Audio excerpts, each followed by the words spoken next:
দীর্ঘ একটা বিরতির পর আজকের আরও একটা গুরুত্বপূর্ণ টেক নিউজ নিয়ে বরাবরের মতো আমি প্রিয়তোষ আপনাদের সামনে। এতদিন টেক নিউজ আসেনি, তার মানে আজকের টেক নিউজে বেশ কিছু এক্সক্লুসিভ লিক থাকবে। হ্যাঁ, বস রয়েছে, তার জন্য ধীরে সুস্থে টেক নিউজটা এনজয় করতে থাকুন। আর এই কয়েকদিন যেহেতু টেক নিউজ আসেনি, বেশ কিছু ফোনের রিভিউ আপলোড করা হয়েছে। মোটরোলা G73 মিড বাজেটে অন্যতম সেরা ডিভাইস, পোকো X5 Pro এই ফোনটার খুল্লা রিভিউ আছে, আপনারা চাইলে দেখে নিতে পারেন। যাই হোক, আজকের টেক নিউজে প্রথমেই বলবো শাওমির ব্লাস্টের কথা। না মানে শাওমি ব্লাস্ট করেনি, তবে শাওমির মোবাইল ব্লাস্ট করেছে Xiaomi 11 Lite NE 5G version. অনেকেই এই স্মার্টফোনটা কিন্তু আমাদের পরিবারে ইউজ করেন। কারা এই ফোনটা ইউজ করেন আগে কমেন্ট করে লিখে জানান। আজকে বিহারের একজন মানুষ ক্লেম করছেন তিনি ফোনটা ইউজ করছিলেন না, বিছানার পাশে রাখা ছিল, হঠাৎ করে ফোনটা গরম হয়ে যায়, এমনকি সেখান থেকে ধোঁয়া বেরোতে শুরু করে। তিনি এই সমস্ত ঘটনা তার ক্যামেরা বন্দি করে রেখেছেন এবং সেটা টুইটারে তিনি পাবলিশ করে দিয়েছেন। Xiaomi কিন্তু এর উত্তর দিতে দেরি করেনি। Xiaomi সঙ্গে সঙ্গে বলেছে, Xiaomi নাকি ইনভেস্টিগেট করে দেখেছে ওই ফোনটায় গ্রাহক নাকি বিভিন্নভাবে টেম্পার করার চেষ্টা করেছিল, ব্যাক প্যানেল খোলার চেষ্টা করেছিল, যার ফলে এই ঘটনা ঘটেছে। কিন্তু এখানে Xiaomi কতটা দোষী বা গ্রাহক আদৌ এটা খোলার চেষ্টা করেছিলেন কিনা এ ব্যাপারে আমি যাচ্ছি না। হতে পারে Xiaomiরও দোষ থাকতে পারে, গ্রাহকেরও দোষ থাকতে পারে। আপনাদের ফিডব্যাক কি? আপনারা কি মনে করেন Xiaomiর স্মার্টফোন ব্লাস্ট করতে পারে? আর যেখানে আমি জানি যে Xiaomi 11 Lite NE 5G এই ফোনটায় ওভার হিটিংয়ের সমস্যা ছিল, আর এই ফোনটা 2011 সালের নভেম্বর মাসে কেনা হয়েছিল। যাই হোক, আপনাদের ফিডব্যাক যখন জানাতে যাচ্ছেন ওই পথেই কিন্তু লাইক আর সাবস্ক্রাইব বাটনটা পড়বে, প্রেস করে রেখে যাবেন, ভালো লাগবে। এবারে ইন্ডিয়ান গভর্নমেন্ট একটা দারুণ পদক্ষেপ নিতে চলেছে, আর আমার মনে হয় বাংলাদেশের গভর্নমেন্টেরও কিন্তু এই পদক্ষেপ নেওয়া উচিত।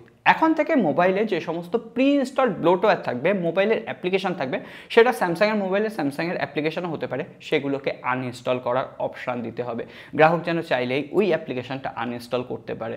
তো আমার মনে হয়েছে আজকের দিনে দাঁড়িয়ে গভর্নমেন্টের পক্ষ থেকে সব থেকে একটা ভালো পদক্ষেপ। এবার একটু গুগলের স্মার্টফোনের খবরে আসি। গুগলের পিক্সেল 8 সিরিজের স্মার্টফোনগুলো খুব তাড়াতাড়ি ইউরোপের মার্কেটে লঞ্চ করতে চলেছে। বিশেষ করে গুগল পিক্সেল 8 ফোনটা নাকি খুব তাড়াতাড়ি লঞ্চ করবে এবং সেখানে টেন্সারের 3rd জেনারেশন চিপসেট সেখানে ব্যবহার করা হবে। আর এই যে চিপসেটটা সেটা কিন্তু স্যামসাংয়ের 4nm যে টেকনোলজি রয়েছে, ফ্যাব্রিকেশন টেকনোলজি, তার উপর বেস করে তৈরি হবে।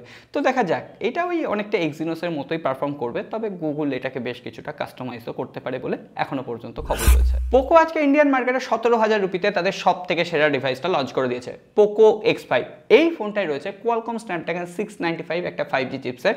এখানে 120 হার্জের অ্যামোলেড ডিসপ্লে রয়েছে। এছাড়াও এখানে 48 মেগাপিক্সেলের ট্রিপল রিয়ার ক্যামেরা রয়েছে, 13 মেগাপিক্সেলের সেলফি ক্যামেরা রয়েছে। ওভারঅল স্মার্টফোনটা ভালো ফোন, তবে হ্যাঁ বেশ কিছু প্রবলেমও রয়েছে। সেই প্রবলেমগুলো আগামীকালের রিভিউতে আমি ডিসকাস করব। আর আমরা তো কোম্পানির চোখ রাঙানি মানি না, সেটা আপনারা সকলেই জানেন। তবে হ্যাঁ, পোকোর যে স্মার্টফোনটাকে নিয়ে এখন থেকে চর্চা শুরু হয়ে গেছে সেটা হচ্ছে পোকো F5 Pro। এই স্মার্টফোনটা ফুল স্পেসিফিকেশন আজকে সামনে চলে এসেছে। যোগেশ বারের রিসেন্ট টুইটার হ্যান্ডেল থেকে আমরা জানতে পারছি এখানে 2K অ্যামোলেড ডিসপ্লে থাকবে, 120 হার্জের রিফ্রেশ রেট থাকবে, কোয়ালকম স্ন্যাপড্রাগন 8+ Gen 1 চিপসেট থাকছে। এছাড়াও 64 মেগাপিক্সেলের ট্রিপল রিয়ার ক্যামেরা থাকছে, out of the box Android 13 থাকছে, 5500 mAh ব্যাটারি এবং 67 ওয়াটের চার্জার থাকছে।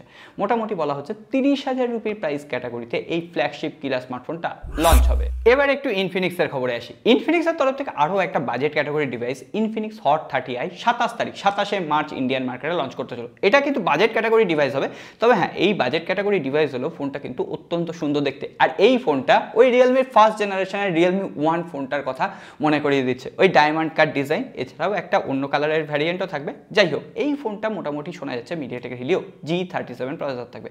বাদ বাকি যেমন খবর আসবে দিয়ে দেবো।